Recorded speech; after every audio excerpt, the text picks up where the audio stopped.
Mainly হচ্ছে self balancing robot, দুই চাকার উপর ব্যালেন্স করবে। আর এইটা দিছে যাতে একটা নির্দিষ্ট ডিস্টেন্সে আসলে যদি মানুষ আসে ও পিছে চলে যাবে।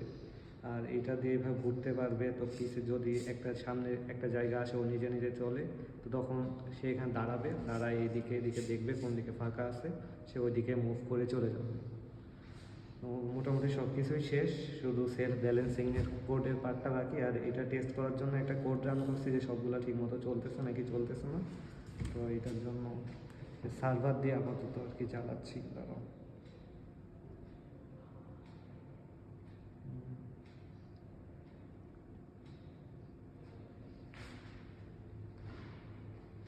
আচ্ছা এই যে ফরওয়ার্ড যাচ্ছে, স্টপ হয়েছে, লেফট রাইট আর লেফট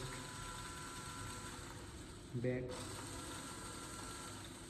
তারপরে এই যে সার্ভোর জন্য এটা servo right, servo left, servo centre, right left centre. আচ্ছা, আর আরেকটা হচ্ছে 20 সেন্টিমিটারের ভিতরে কোনো অবস্টিকাল পেলে থেমে যাবে চাকা। তো এই যে অবস্টিকাল থেমে গেছে, দেখ অবস্টিকাল থেমে গেছে। আর সেন্টিমিটারটা এই যে এখানে নিচে দেখা যায়। যদি ক্লোজ আনি 3 হয়ে গেছে, দূরে নিয়ে যাচ্ছি, এতটুকুই হয়েছে। ডান।